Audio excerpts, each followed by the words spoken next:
بسم الله الرحمن الرحيم الرحمن علم القرآن خلق الإنسان علمه البيان الشمس والقمر بحسبان والنجم والشجر يسجدان والسماء رفعها ووضع الميزان ألا تطغوا في الميزان وأقيموا الوزن بالقسط ولا تخسروا الميزان والأرض وضعها للأنام فيها فاكهة والنخل ذات الأكمام إن الحمد لله نحمده ونستعينه ونستغفره ونعوذ بالله من شرور أنفسنا ومن سيئات أعمالنا من يهده الله فلا مضل له ومن يضلل فلا هادي له وأشهد أن لا إله إلا الله وحده لا شريك له وأشهد أن محمدًا عبده ورسوله يا أيها الذين آمنوا اتقوا الله حق تقاته ولا تموتن إلا وأنتم مسلمون يا أيها الناس اتقوا ربكم الذي خلقكم من نفس واحدة وخلق منها زوجها وبث منهما رجالا كثيرا ونساء واتقوا الله الذي تساءلون به والأرحام إن الله كان عليكم رقيبا يا أيها الذين آمنوا اتقوا الله وقولوا قولا سديدا يصلح لكم أعمالكم ويغفر لكم ذنوبكم ومن يطع الله ورسوله فقد فاز فوزا عظيما أما بعد فإن أصدق الحديث كتاب الله وخير الهدي هدي محمد صلى الله عليه وسلم وشر الأمور محدثاتها وكل محدثة بدعة وكل بدعة ضلالة وكل ضلالة في النار வார்த்தைகளை சிறந்தது வல்லவன் ரஹ்மானின் வார்த்தை என்றும் நடைமுறைகளில் சிறந்தது நபிகளார் ஸல்லல்லாஹு அலைஹி வஸல்லம் அவர்களுடைய வாழ்க்கை வழிமுறை என்றும் அவர்களுடைய வாழ்க்கை வழிமுறைகளுக்கு பின்னால் மார்க்கத்தில் புதிதாக புகுத்தப்பட்டவைகள் கர்மங்களிலே மிக மோசமானவைகள் பித்அத்துகள் எல்லா பித்அத்துகளும் வழிகேடுகள் எல்லா வழிகேடுகளும் மனிதனை நரகத்துக்கு இட்டுச் செல்லும் என்று சொன்னவனாக இப்பிரசங்கத்தை ஆரம்பம் செய்கின்றேன்.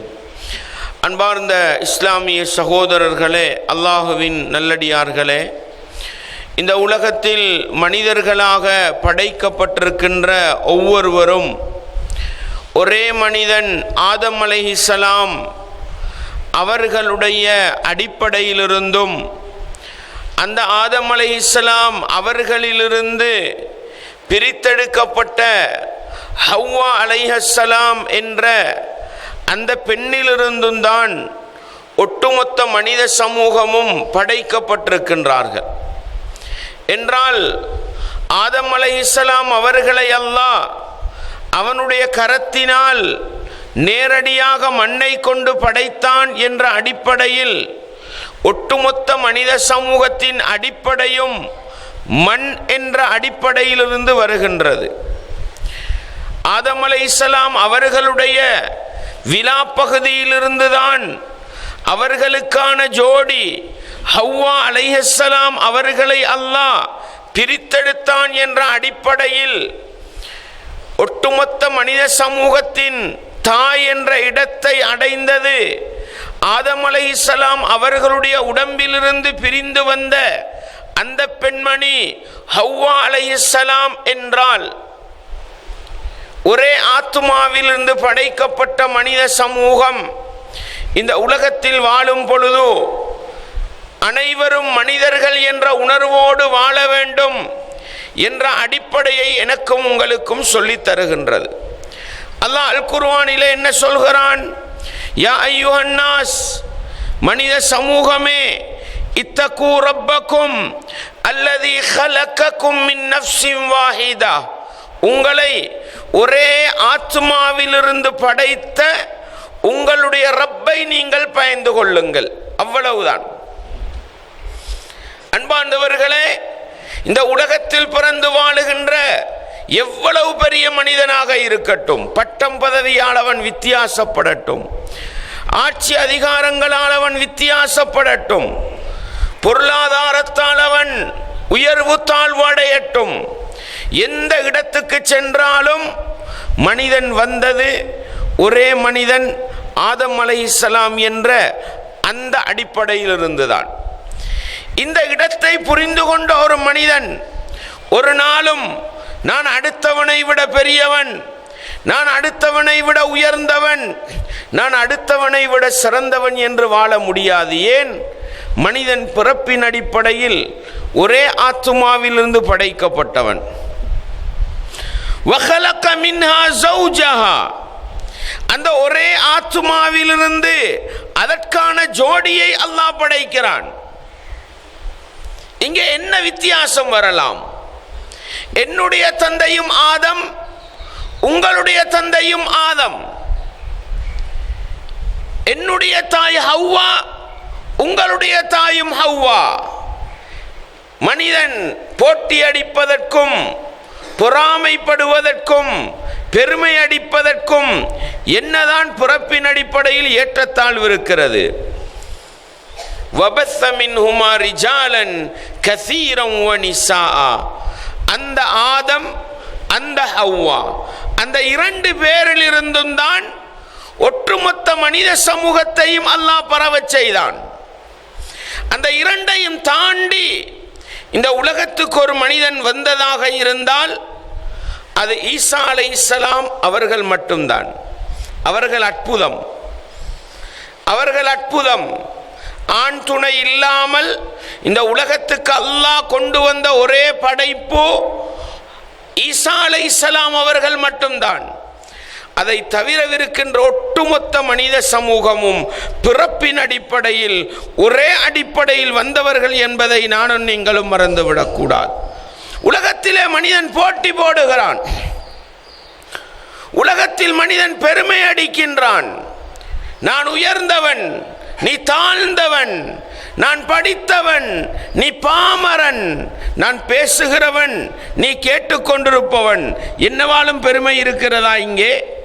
அன்பார்ந்தவர்களே, நான் இந்த இடத்திலே பேசுகிறேன், நீங்கள் கேட்க விரும்பவில்லை என்றால் என்னுடைய பேச்சுக்கு என்ன பெறுமதி இருக்கிறது? நீங்கள் பேசுவதால் தான் என்னுடைய பேச்சுக்கு பெறுமதி என்றால் பெருமை அடிப்பதற்கு இங்கே என்ன இடம் இருக்கிறது என்று சிந்தித்து பார்த்தால், நான் ஒரு டாக்டர், நான் மருந்து தருகிறேன், நீங்கள் குடிக்கிறீர்கள், என்னிடத்தில் நீங்கள் மருந்து எடுக்க வரவில்லை என்றால், என்னை நீங்கள் டாக்டராக மதிக்கவில்லை என்றால் எனக்கு சமூகத்தில் என்ன மதிப்பு இருக்க போகிறது? நான் ஒரு ஆசிரியர், நீங்கள் மாணவர்கள், என்னிடத்தில் நீங்கள் படிக்க வரவில்லை என்றால் ஆசிரியர் என்ற பட்டத்துக்கு என்னதான் உலகத்தில் மதிப்பு இருக்க போகிறது? இந்த நாட்டிலே 69 லட்சம் பேருடைய வாக்கை எடுத்து ஒருவர் ஜனாதிபதியாக வருகிறார், என்னதான் பெருமை அடிக்க முடிந்தது? அதே மக்கள் நீ என்னுடைய ஜனாதிபதி அல்ல, நீ வீட்டுக்கு சென்று எடு என்று விரட்டினார்கள். அந்த மனிதனுக்கு என்ன பெருமை இருந்தது? அன்பார்ந்தவர்களே, இஸ்லாமிய உறவுகளே, எனவே உலகத்தில் பிறந்து வாழுகிற மனிதனுக்கு பெருமை அடிப்பதற்கு என்ன தகுதி இருக்கிறது? எனவே பிறப்பின் அடிப்படையில் மனிதன் ஒரே ஆத்மாவிலிருந்து வருகிறான், ஒரே ஜோடியிலிருந்து வருகிறான். உலகத்துக்கு வருகிற மனிதன் எங்கிருந்து வருகிறான்? பெருமை அடிப்பதற்கு ஏதாவது ஒரு இடம் இருக்கிறதா? யாராக இருக்கட்டும், பிறப்பது ஒரு பெண்ணுடைய பிறப்பு உறுப்பில் இருந்துதான். மலத்துவாரத்துக்கும்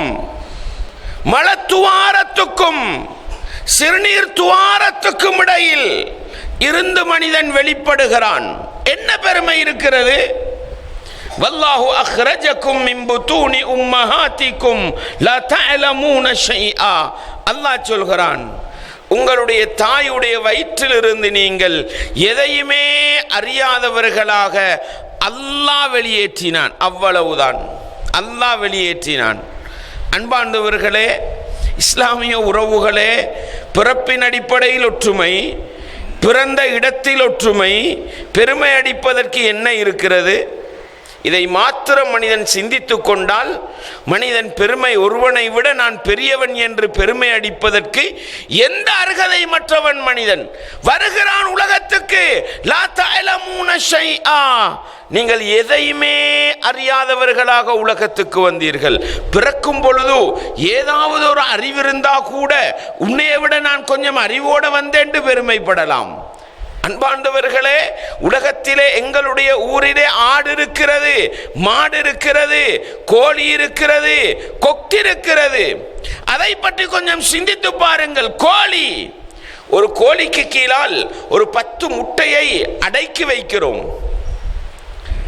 அந்த கோழி சூடு காக்கிறது. எந்த விதமான உடல் தொடர்பும் இல்லாமல், உளத்தொடர்பும் இல்லாமல், கோழி வேறு முட்டை வேறு, குஞ்சு வருகிறது. ஆனால் வந்த பிறகு என்ன நடக்கிறது? அந்த குஞ்சுகளுக்கு இதுதான் உன்னுடைய தாய் என்று யாராவது காட்டி கொடுத்தார்களா? யாராவது காட்டி கொடுத்தார்களா? இல்லை. அந்த குஞ்சு முட்டையிலிருந்து வெளியேறிய உடனே இதுதான் என்னுடைய தாய் என்று அதுவாக இனம் கண்டு அதனுடைய இறகுக்குள் போய் செருகிக் கொள்கிறது. அங்கே சூடு தேடுகிறது. 10 குஞ்சும் 10 முட்டையிலிருந்து வெளிவருகிறது. அந்த தாய் கொக்கொக் என்று என்ன செய்கிறது? உணவை கொத்துகிறது.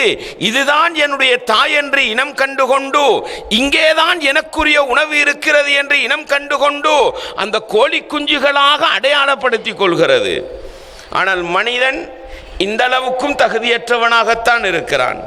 அன்பாண்டவர்களே, உலகத்திலே குறிப்பாக இலங்கையிலே மிக பிரபல்யமான ஒரு வழக்கு பேசப்பட்டது. எதற்கு தெரியுமா? சுனாமியிலே ஒரு குழந்தை தாயை விட்டும் வேறுபடுகிறது. அந்த குழந்தை யாருடையது? அந்த குழந்தை யாருடையது?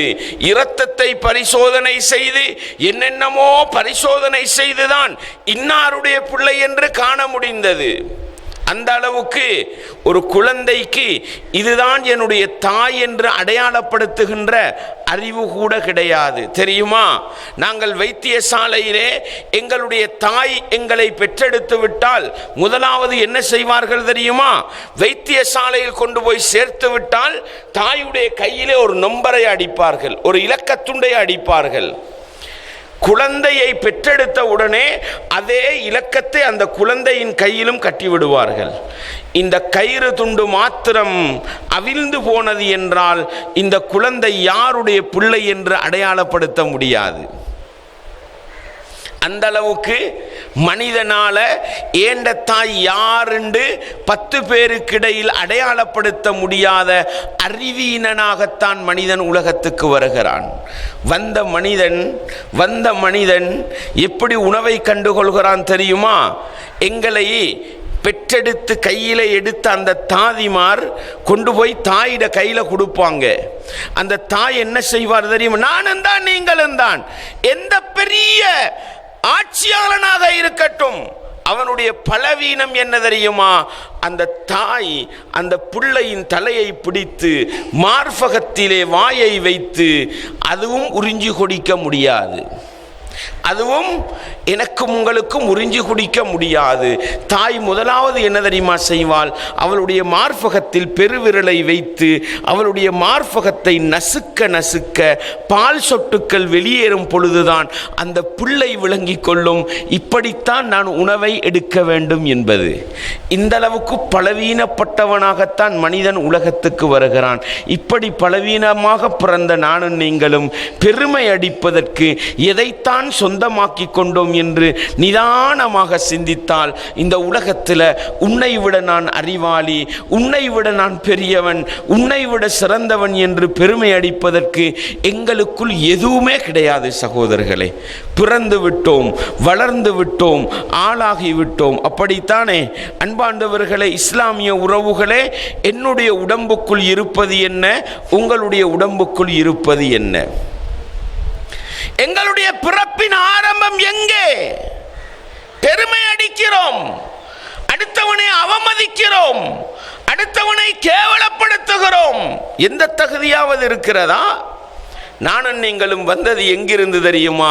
ஒரு இந்திரிய துளி, மனிதனுடைய உடம்பிலிருந்து வெளியாகக்கூடிய சிறுநீர் வெளியாகிற இடத்திலிருந்து வெளியாகக்கூடிய ஒரு இந்திரிய துளி, மூக்கு சளியை போன்ற ஒரு துளியிலிருந்து தான் நானும் நீங்களும் படைக்கப்பட்டோம் என்றால் எங்களுடைய உடம்பிலே பட்டால் சி என்று தட்டி விடுவோம்.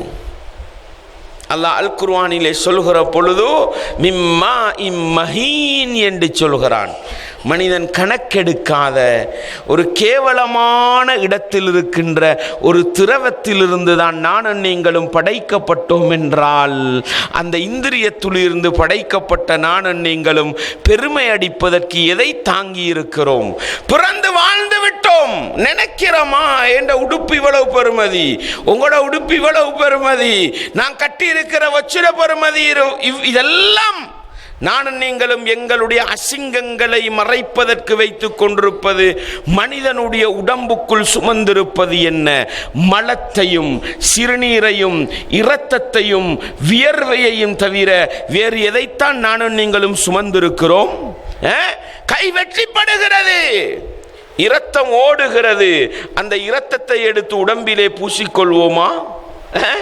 நான் ஒரு டாக்டர், என் உடம்புல இருந்து ரத்தத்தை போக விட மாட்டேன், ரத்தத்தை எடுத்து உடம்புல பூசிக்கொள்வோமா? வியர்வை கொட்டுகிறது, நான் ஒரு ஃப்ராக்டர், நான் ஒரு இன்ஜினியர், வியர்வையை வீணாக்க விட மாட்டேன், அந்த வியர்வையை எடுத்து உடம்பிலே தேய்த்துக் கொள்வேன் என்று தேய்த்துக் கொள்வோமா? நாவில் இருக்கின்ற எச்சில் நாவுக்குள் இருக்கும் வரையில் தான் மனிதனுக்கு ஆரோக்கியம். அந்த எச்சில் வெளியே வந்து விட்டால் மீண்டும் எடுத்து உடம்பில் தடவிக்கொள்வோமா? அதைவிட நாற்றமான ஒன்று இல்லை அல்லவா? காதுக்குள் இருக்கிற சேல், மூக்குக்குள் இருக்கிற சளி வெளியேறிவிட்டால் இது என்னுடையது, இது எனக்கு பெருமதியானது என்று உடம்பில் தேய்த்துக் கொள்வோமா? இல்லை சகோதரர்களே, இல்லை. மலஜல தேவை வருகிறது, சிறுநீர் கழிக்கிறோம், மலஜலத்தை கழிக்கிறோம். அதை எங்கே புதைக்கலாம் என்று இடம் தேடுவோமே அல்லாமல் எங்கே கட்டி காக்கலாம் என்று இடம் தேட மாட்டோம். ஏன்? நாங்கள் சுமந்திருப்பது அவ்வளவு அசுத்தம், அவ்வளவு அசிங்கமானது. மனிதனாக பிறந்த நானும் நீங்களும் இந்த உலகத்திலே வாழுகின்ற பொழுது சுமந்து கொண்டிருப்பது முழுக்க அசிங்கம் என்றால், அசிங்கத்தை சுமந்திருக்கின்ற நானும் நீங்களும் பெருமை அடிப்பதற்கு என்னதான் இருக்கிறது என்று நிதானமாக சிந்தித்தால் உலகத்தில் மனிதன் பெருமை அடிப்பதற்கு எந்த தகுதியுமற்றவன் என்பதை புரிந்து கொள்ளலாம். அன்பாண்டவர்களே, மூக்கிருக்கிறது, அந்த மூக்கிலிருந்து மூச்சு வெளிப்படும் வரைக்கும் தான் நானும் நீங்களும் மனிதன் என்ற நாமத்துக்கு சொந்தக்காரன். மூச்சு நின்று போய்விட்டால் பிணம் என்ற பெயருக்கு சொந்தக்காரனாகி விடுவோம். இப்படித்தானே பட்டங்களும் பதவிகளும் வேலை செய்யுமா? மூச்சு நின்று விட்டால் மக்கள் செல்வாக்கு வேலை செய்யுமா? நான் கேட்கிறேன், என்ன வேலை செய்யும் எங்களுக்குள்? மூச்சு நின்று விட்டால் மனிதன் என்னையும் உங்களையும் பார்த்து மையத்து என்று சொல்கிறான், ஜனாசா என்று சொல்கிறான், வாப்பா என்று சொல்கிற நிலையில் கூட இல்லை, ஆசிரியர் என்ற நிலையில் கூட இல்லை, மௌலவி ஹசரத் இல்லை சகோதரர்கள். ஒரு ஜனாசா, ஒரு மையத்து என்றால் பிணம் என்று சொல்லுவோம் நாங்கள். ஒரு நாள் கூடினா 2 நாள் தேவைக்கு வச்சுக்கலாம். அதை தாண்டி இந்த உடம்பை பூமிக்கு மேல் வைக்கலாமா? என்ன பட்டம் இருக்கட்டும், என்ன பெருமை இருக்கட்டும், என்ன செல்வாக்கு இருக்கட்டும், அன்பாண்டவர்களே, இஸ்லாமிய உறவுகளே, துர்நாற்றம் வீச ஆரம்பித்து விடும். இதுதான் என்னுடைய உங்களுடைய நிலை என்று சொன்னால், இந்த உடம்பை கட்டி காத்து கொண்டிருக்கிற நானும் நீங்களும் அடுத்தவனை விட நான் பெரியாள், அடுத்தவனை விட நான் பட்டதாரி, அடுத்தவனை விட நான் சிறந்தவன், அடுத்தவனை விட நான் உயர்ந்தவன் என்று பெருமை அடிப்பதற்கு என்னதான் இருக்கிறது? மனிதா, நீயும் மனிதன், நானும் மனிதன்.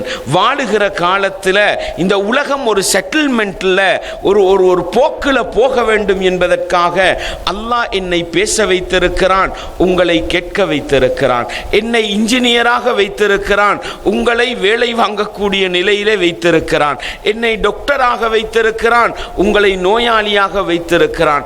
அல்லாஹ் மனிதனை இப்படி வித்தியாசப்படுத்தவில்லை என்றால் மனிதனால் மனிதனுக்கு எந்த மதிப்பும் கிடையாது, மனிதனால் மனிதனுக்கு எந்த கௌரவமும் கிடையாது. அல்லாஹ் அப்படி வைத்தான். அல்லாஹ் சொல்லி காட்டுகிறான், யா அய்யுஹன் நாஸ், மனித சமூகமே, இன்னா ஹலக்னாக்கும் மின் ذكرٍ وأنثى, நாங்கள் தான் உங்களை ஒரே ஆணிலிருந்தும் ஒரே பெண்ணிலிருந்தும் படைத்தோம். வஜஅல்னாக்கும் ஷுஊபன் வகபாயில லிதஆரஃபு. அல்லாஹ் என்ன சொல்கிறான்? நாங்கள் தான் உங்களை பல கூட்டங்களாக, பல கோத்திரங்களாக, பல குழுக்களாக பிரித்து வைத்திருக்கிறோம். எதற்காக? லிதஆரஃபு, நீங்கள் ஒருவரை ஒருவர் அறிந்து கொள்ள வேண்டும், அவ்வளவுதான். இவர் ஆலிம், இவர்கிட்ட கொஞ்சம் அறிவு இருக்குது, அவர்கிட்ட போய் நம்ம அறிவை படிக்கணும். இவர் ஒரு ஹாஜியார், இவர் ஒரு பணக்காரன், இவன் ஒரு செல்வந்தன், அதை விளங்கினாதான் அவர்கிட்ட போய் எனக்கு ஒரு கஷ்டம் இருக்குது, ரெண்டு உதவி பண்ணுங்கன்னு கேட்கலாம். இவர் ஒரு ஆசிரியர் என்று விளங்கினாதான் அவர்கிட்ட போய் ரெண்டு விஷயத்தை படிக்கலாம். நீங்க வேலைக்காரனா இருக்கிறீங்கன்றது கேவலமா? இல்லை சகோதரர்களே, இல்லை. என்னுடைய வீட்டில் இருக்கின்ற டொய்லெட்டு குழி டெனேஜ் நிறைந்து வழிகிறது என்றால் உங்களுக்குள் அதை சுத்தம் செய்கிற அனுபவம் இருந்தால்தான் உங்களிடத்தில் நான் கால் மடித்து வந்து என்னுடைய வீட்டை கொஞ்சம் சுத்தப்படுத்தி தாருங்கள் என்று கேட்டால்தான் எனக்கு வேலை நடக்கும். உங்களை கொண்டு அல்லாஹ் என்னிடத்தில் வேலை வாங்குகிறான், என்னை கொண்டு உங்களிடத்தில் வேலை வாங்கும் பொழுது என்னதான் பெருமை இருக்கிறது சகோதரர்களே, என்னதான் பெருமை இருக்கிறது. எனவே உலகத்திலே அல்லாஹ் மனிதர்களை உயர்ந்தவராக தாழ்ந்தவராக வைத்திருப்பது இந்த உலகம் பயணிப்பதற்கே அல்லாமல் பெருமை அடிப்பதற்கல்ல என்பதை நானும் நீங்களும் புரிந்து கொண்டால் மனிதன் இந்த உலகத்தில் பெருமை அடிப்பதற்கு தகுதியற்றவன் என்பதை நானும் நீங்களும் மிக தெளிவாக புரிந்து கொள்ளலாம். அன்பார்ந்தவர்களே, உலகத்திலே மனிதனுடைய மிகப்பெரிய விரோதி யார் சகோதரர்களே? இந்த உலகத்தில் என்னுடைய உங்களுடைய விரோதி யார்? ஷைத்தான் என்று சொல்கிறோம், அப்படித்தானே? இன்ன ஷைத்தான் லக்கும் அதுவுன் ஃபத்தஹிதுஹு அதுவா. நிச்சயமாக ஷைத்தான் உங்களுடைய விரோதியாக இருக்கிறான், அவனை விரோதியாகவே நீங்கள் எடுத்துக்கொள்ளுங்கள் என்பது அல்லாஹ் எனக்கும் உங்களுக்கும் சொன்ன அறிவுரை. ஏன் ஷைத்தான் மனிதனுடைய விரோதியாக மாறினான்? மாறியதற்கு அடிப்படை காரணம் என்ன தெரியுமா? இந்த பெருமைதான் காரணம் சகோதரர்களே. உன்னை விட நான் உயர்ந்தவன், உன்னை விட நான் சிறந்தவன் என்ற அந்த பெருமைதான் காரணமாக இருந்தது. அல்லாஹ் அல் குர்ஆனிலே எனக்கும் உங்களுக்கும் அந்த பாடத்தை சொல்லி காட்டுகிறான். எங்களுடைய தந்தை ஆதம் அலைஹிஸ்ஸலாம் அவர்களை படைத்த அல்லாஹ் அந்த இப்லீஸை பார்த்து என்ன சொல்கிறான்? அல்லாஹ் ஆதமுக்கு சிரம்பணி என்று சொல்கிற நேரம் அவன் சொன்ன வார்த்தை என்ன? நான் சுஜூது செய்ய மாட்டேன், நான் சிரம்பணிய மாட்டேன். காரணம், ஹலக்தனி மின் நாரின் வ ஹலக்தஹு மின் தீன் அன கைரும் மின். நான் ஆதமை விட சிறந்தவன், நான் ஆதமை விட சிறந்தவன். என்னை நீ நெருப்பிலிருந்து படைத்தாய், ஆதமை நீ மண்ணினால் படைத்திருக்கின்றாய். எனவே சிறந்தவனான நான் சிறப்பு குறைந்த ஆதமுக்கு பணிய முடியாது என்று பெருமை அடித்தான். பாருங்கள், இந்த பெருமையின் காரணமாகத்தான் அல்லாஹ் தூக்கி எறிந்தான். இன்று வரைக்கும் ஷைத்தானுடைய பேரை கேட்டால் என்ன சொல்கிறோம்? அஊது பில்லாஹி மினஷ் ஷைத்தானிர் ரஜீம். எடுத்தெறியப்பட்ட ஷைத்தானிடத்திலிருந்து நாங்கள் பாதுகாப்பு தேடுகிறோம் என்று பாதுகாப்பு தேடுகிறோமே. என்ன காரணம் தெரியுமா? அந்த தலைக்கணம், அந்த பெருமை, உன்னை விட நான் சிறந்தவன் என்ற அந்த அகங்காரம்தான் அந்த ஷைத்தானை அல்லாஹ்வுடைய கோபத்துக்கும் சாபத்துக்கும் ஆளாக்கியது என்று சொன்னால், அன்பார்ந்தவர்களே, இஸ்லாமிய உறவுகளே, இன்றைய குத்துபாவிலிருந்து நானும் நீங்களும் பெற வேண்டிய ஆழமான பாடம் என்ன தெரியுமா? மனிதர்களுக்கு மத்தியில் ஒருவனை விட ஒருவன் சிறந்தவன் என்ற பெருமையோடு வாழக்கூடாது. அடுத்தவனை அவமதித்து வாழக்கூடாது. அடுத்தவனாக தரக்குறைவாக எடுத்து வாழக்கூடாது. அது மனித பண்பல்ல, அது நல்லவர்களுடைய பண்பல்ல, அது ஷைத்தானிய குணம், அது ஷைத்தானிய பண்பு என்பதை படிப்பதுதான் பாடம் என்பதை நானும் நீங்களும் உள்ளத்திலே ஆழமாக நிறுத்தி கொண்டு, மனிதர்களாக பிறந்திருக்கின்ற நாங்கள் பட்டம், பதவிகள், ஆட்சிகள், அதிகாரங்கள் எது இருந்தாலும் படைத்தவன் அல்லாஹ் தற்காலிகமாக அதை தந்திருக்கிறான். எதற்காக? அடுத்தவனை நான் எப்படி மதித்து வாழ்கிறேன் என்பதை பார்ப்பதற்காகத்தான் என்று புரிந்து கொண்டால் மனிதனை மதித்து வாழலாம். இல்லை என்றால் மனிதன் அடுத்த மனிதனை அவமதித்து வாழ்ந்து படைத்தவனுடைய கோபத்தை சம்பாதிக்க வேண்டிய மோசமான நிலை வரும் என்பதை நானும் நீங்களும் மறந்துவிடக்கூடாது. அன்பார்ந்தவர்களே, ஷைத்தானுடைய பெயரை கேட்டால் கோபம் வருகிறது. அஊது பில்லாஹி மினஷ் ஷைத்தானிர் ரஜீம் என்று சொல்லுகின்றோம். அதே போன்று மனிதர்களில் சிலருடைய பெயரை கேட்டால் கோபம் வருகிறது, அவரை ஏசுகின்றோம், பதுவா செய்கிறோம். ஒரு சில மனிதர்களை ஞாபகப்படுத்தி பாருங்கள். யார் அந்த மனிதர்கள்? முதல் மனிதர் ஆதம் அலைஹிஸ்ஸலாம் அவர்களுடைய விரோதி ஷைத்தான் என்றால், அதற்கு பிறகு வரலாற்றிலே வந்த நல்ல மனிதர்கள் இப்ராஹிம் அலைஹிஸ்ஸலாம் நல்ல மனிதரா இல்லையா? நல்ல மனிதரா இல்லையா? இப்ராஹிம் அலைஹிஸ்ஸலாமுடைய வரலாற்றை பேசினால் என்னையும் உங்களையும் கோபம் ஊட்டுகிற வரலாறு என்ன? நும்ரூதுடைய வரலாறு. என்ன காரணம் சகோதரர்களே? அவன் சொன்ன வார்த்தை என்ன? அன உஹ்யி வ உமீத். இப்ராஹிம் நபி அவர்கள் நும்ரூதுக்கு முன்னால் போய் இந்த உலகத்தை படைத்து பரிபாலிக்கின்ற அந்த அல்லாஹுவை வணங்குங்கள் என்று சொல்லுகின்ற பொழுது நும்ரூது சொன்ன வார்த்தை என்ன? அன உஹ்யி வ உமீத். நானும் உயிர்ப்பிக்க செய்கிறேன், நானும் மரணிக்க செய்கிறேன் என்று நான் என்று பெருமை அடித்தான். இப்ராஹிம் நபியை கணக்கெடுக்கவில்லை. எந்த அளவுக்கு கணக்கெடுக்கவில்லை? நெருப்பு குண்டத்திலே தூக்கி எறிந்தான். ஏன் சகோதரர்களே அந்த அநியாயத்தை செய்தான்? ஏன்? மனிதனை மதித்திருந்தால் நெருப்பு சுடும் என்பது தெரியும். அந்த நெருப்புக்குள் இப்ராஹிம் நபி அவர்களை போட்டு தண்டிக்க ரெடியாகி இருப்பானா?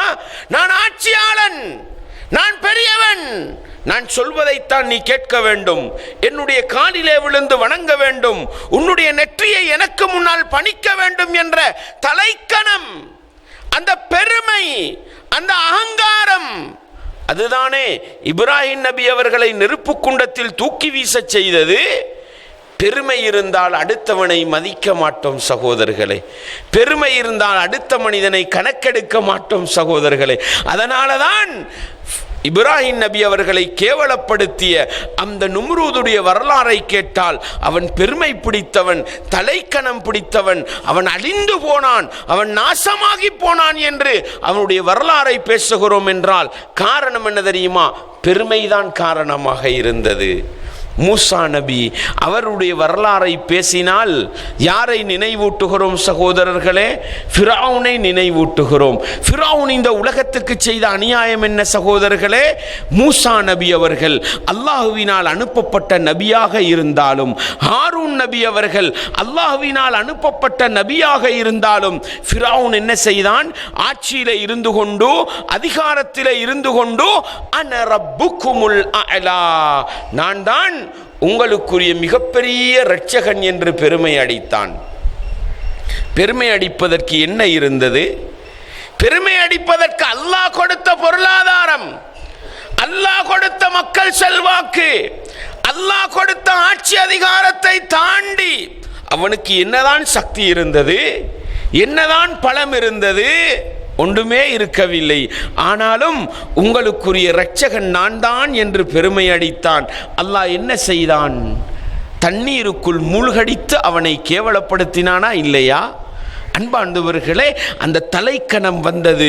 மூசா நபியை அழிக்க முயற்சி செய்தான், ஹாரூன் நபியை கொலை செய்ய முயற்சி செய்தான்.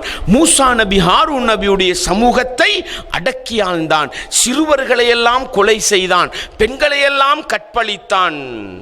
பாருங்கள், பெருமை வந்துவிட்டால் மனிதனை மனிதனாக மதிக்க மாட்டான், மனிதனுக்கு செய்ய வேண்டிய கடமையை செய்ய மாட்டான், மனிதனை கேவலப்படுத்த ஆரம்பித்து விடுவான், மனிதனை கொலை செய்ய அழிக்க ஆரம்பித்து விடுவான். இதுதான் பெருமை சகோதரர்களே, இதுதான் பெருமை என்பது. எனவே என்னிடத்திலும் தான் உங்களிடத்திலும் தான் பெருமை என்ற துர்க்குணம் வந்துவிட்டால் அடுத்த மனிதனை மனிதனாக மதிக்க மாட்டோம், அடுத்த மனிதனுக்கு கொடுக்க வேண்டிய ரெஸ்பெக்டை கொடுக்க மாட்டோம். மனிதன் மிருகமாக மாறிவிடுவான், மனிதன் மிருகமாக மாறிவிடுவான். எனவே சகோதரர்களே, பெருமை என்பது ஒரு மனிதனிடத்தில் இருக்கக்கூடாத மோசமான பண்பு. இன்னொரு உதாரணத்தை சொல்வோம் சகோதரர்களே. உலகத்திலே நானும் நீங்களும் ஒரு பேரை கேட்டால் கோபப்படுகிற பேரை சொல்லுங்கள். அபூஜஹல் என்று சொல்கிறோம், உத்துபா என்று சொல்கிறோம், ஷைபா என்று சொல்கிறோம். வரலாற்றிலே மக்காவிலே ரசூலுல்லாஹ் வாழ்ந்த அதே காலத்தில் வாழ்ந்தவன் தானே அபூஜஹல், அதே காலத்தில் வாழ்ந்தவன் தானே உத்துபா, அதே காலத்தில் வாழ்ந்தவன் தானே ஷைபா. அவர்களுடைய பேரை கேட்டால் கோபம் வருகிறது. ஏன்? மக்காவிலே வாழ்ந்தவர்கள், இரண்டு சாராரும் கஅபத்துல்லாவுக்கு பக்கத்திலே வாழ்ந்தவர்கள், இரண்டு சாராரும் கஅபத்துல்லாவை ஆட்சி செய்தவர்கள் இல்லையா? ஏன்? அன்பாண்டவர்களே, நான் தான் மக்காவிலே பெரியவன், நான் தான் மக்காவிலே ஆட்சியாளன், எனக்குத்தான் மக்கள் கட்டுப்பட வேண்டும் என்ற தலைக்கணமும் அகங்காரமும் பெருமையும் அபூஜஹலுக்கு வந்தது, உத்துபாவுக்கு வந்தது, ஷைபாவுக்கு வந்தது. அன்பாண்டவர்களே, ரசூலுல்லாஹ்வுடைய பெரிய தந்தை அபூ லஹப் இல்லையா? ரசூலுல்லாஹ்வுடைய பெரிய தந்தை அபூ லஹப் இல்லையா? யாருங்க பெரிய தந்தைண்டா? வாப்பாட நானா. முஹம்மது பிறந்து விட்டார் என்ற செய்தியை கேள்விப்பட்ட உடனே சுவைபா என்ற அடிமை பெண்ணை உரிமை விட்டவர் யார்? ரசூலுல்லாஹ்வுடைய பெரியப்பா அபூ லஹப்.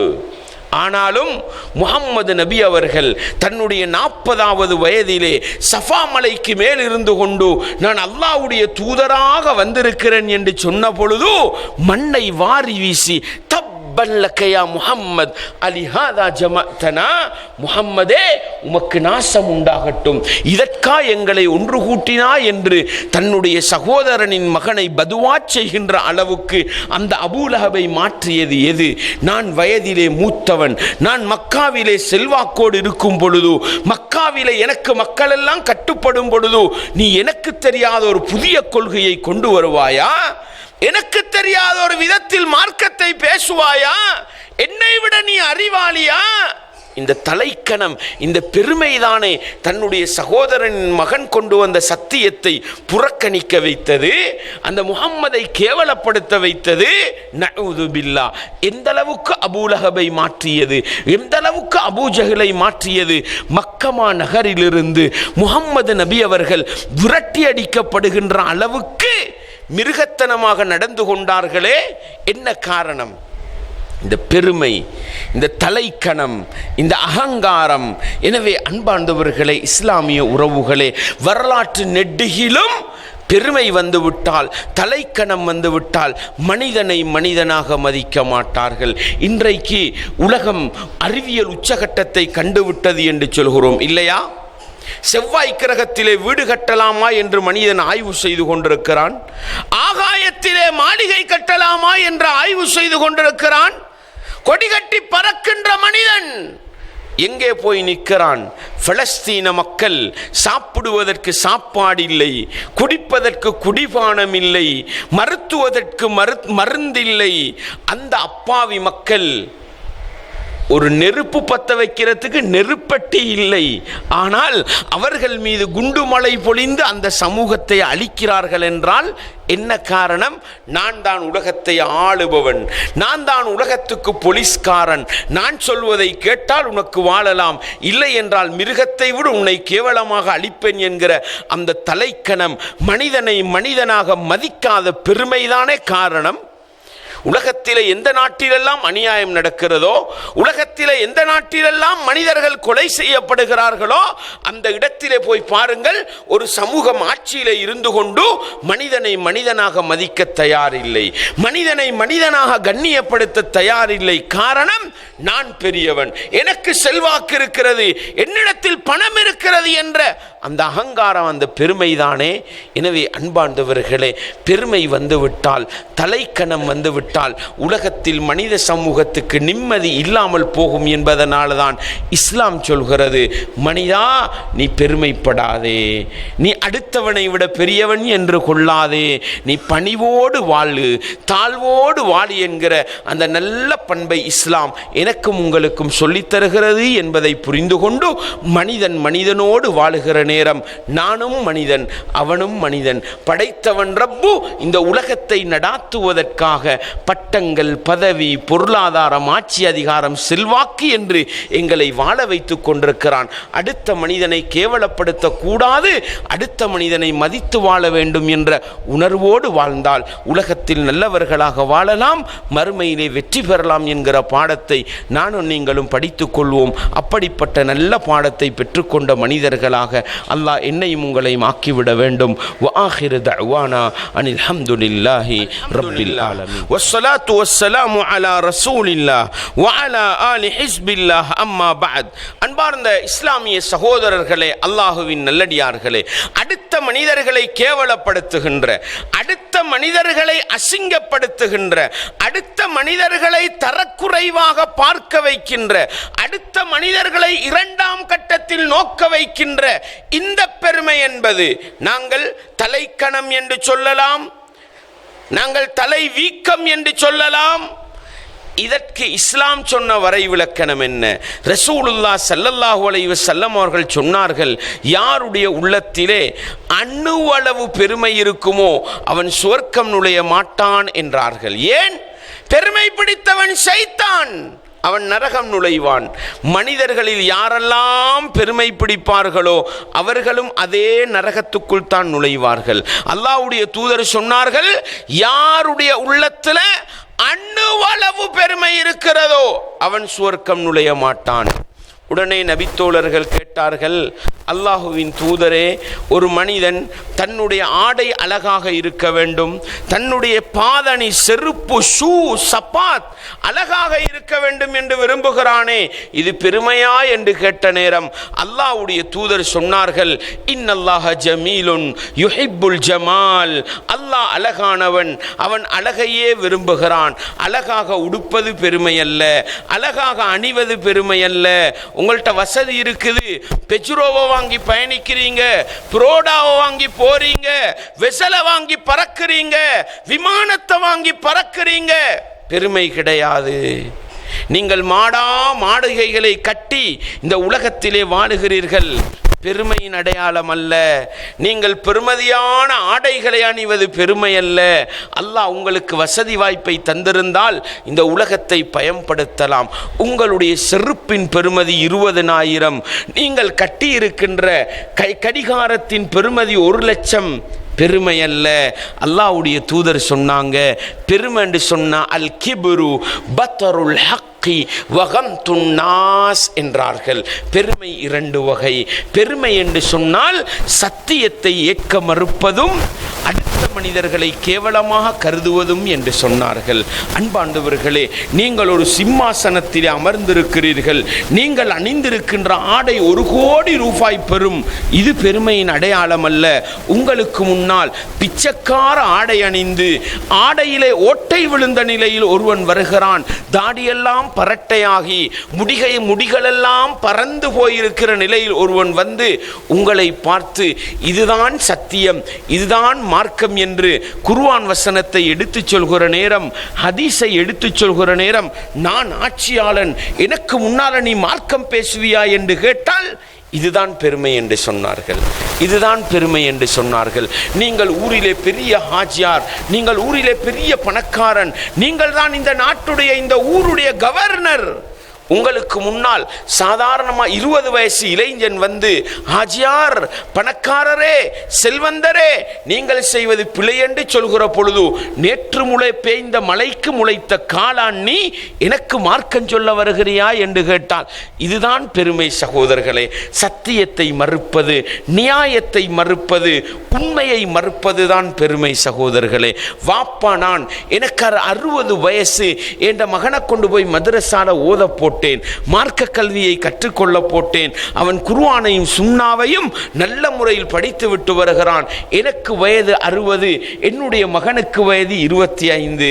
வாப்பா, சிகரெட்டு குடிக்கிறீங்களே அது பாவம் வாப்பா, வெத்தில சப்புறீங்களே அது அநியாயம் வாப்பா, முகத்தில் உள்ள தாடியை வலிக்கிறீங்களே வாப்பா அது பிளேண்டு சொல்லும் பொழுது, மகனே, எனக்கு மார்க்கம் சொல்லித்தர வந்து விட்டாயா? நீ யார் எனக்கு மார்க்கம் சொல்லித்தர என்று ஒருவனுடைய வயதை பார்த்து மார்க்க சத்தியத்தை புறக்கணித்தால் அதுதான் பெருமை சகோதரர்களே, அதுதான் பெருமை சகோதரர்களே. எனவே யார் மார்க்கம் பேசுகிறார் என்பதை விட அவனுடைய நாவிலிருந்து உண்மை வருகிறதா, அவனுடைய நாவிலிருந்து சத்தியம் வருகிறதா, அதை ஏற்றுக்கொள்கிற பக்குவம் இருந்தால் இதுதான் பெருமை இல்லை என்பதற்கு அடையாளம் சகோதரர்களே. எனவே பெருமையின் முதலாவது வகை என்ன? சத்தியத்தை மறுப்பது, நியாயத்தை மறுப்பது, உண்மையை மறுப்பது பெருமை என்றார்கள். இரண்டாவது அடையாளம் என்ன? அடுத்த மனிதர்களை கேவலப்படுத்துவது. நான் அணிந்திருக்கின்ற ஆடை என்னுடைய குரலை உயர்த்துகிறது, என்னுடைய என்ன ஆடையை உயர்த்துகிறது. நான் யார் தெரியுமா, இந்த ஊரில் நான் தான் பணக்கார் என்ற மமதையை கொண்டு வருகிறது, தலை கணத்தை கொண்டு வருகிறது. அடுத்தவனை கணக்கெடுக்க ரெடி இல்லை. நேற்று வரைக்கும் பாதையிலே நடந்து போகிற நேரம் அஸ்ஸலாமு அலைக்கும் என்று பாதையிலே காணுபவர்களுக்கெல்லாம் சலான் சொல்லி கொண்டு போனோம். அல்லாஹ் பொருளாதாரத்தை தந்தான். ஒரு வாகனத்திலே ஏறி அமர்ந்தவுடன் அடுத்தவனை கணக்கெடுக்க நேரமில்லை. இதுதான் பெருமை சகோதரர்களே. உள்ளத்தில் வந்துடுதா, அடுத்தவன் செகண்டு, அடுத்தவன் 2ஆம் தரம், நீ எல்லாம் யாரு, உன்னோட பேச எனக்கு நேரம் இல்லை. உள்ளத்திலே வந்துவிட்டால் அடுத்தவனை கேவலப்படுத்துவது பெருமை என்று சொன்னார்கள் ரசூலுல்லாஹ் ஸல்லல்லாஹு அலைஹி வஸல்லம் அவர்கள். எனவே அன்பார்ந்தவர்களே, இஸ்லாமிய உறவுகளே, நானும் நீங்களும் மனிதர்களாக பிறந்து வாழுகிற நேரம் அடுத்த மனிதர்களை மனிதர்களாக மதித்து கண்ணியப்படுத்தி ரெஸ்பெக்டாக வாழுகிற பழக்கம் இருந்தால் நானும் நீங்களும் உலகத்திலும் நல்லவர்களாக வாழலாம், அல்லாஹ்விடத்திலும் சிறந்தவர்களாக மாறலாம், மறுமையில் சுவனப்பாக்கியத்தை அடையலாம். அடுத்தவன் சொல்கிற சத்தியத்தை, நியாயத்தை, உண்மையை புறக்கணித்து அடுத்த மனிதர்களை மனிதர்களாக மதிக்காமல் கேவலப்படுத்துகின்ற, அசிங்கப்படுத்துகின்ற, நையாண்டு செய்கின்ற துர்க்குணம் வந்து விட்டால் அதுதான் பெருமையின் அடையாளம். எனவே சகோதரர்களே, நாங்கள் தான் எங்களோட உள்ளத்தில் கேட்கணும். ரசூலா சொன்ன வார்த்தை என்ன? யாருடைய உள்ளத்தில் அணுவளவு பெருமை இருக்குமோ அவன் சுவர்க்கம் நுழைய மாட்டான். அந்த அணுவளவு பெருமை எங்கள்கிட்ட இருக்குதான்னு கேட்போம், அந்த அணுவளவு பெருமை எங்கள்கிட்ட இருக்குதான்னு கேட்போம்.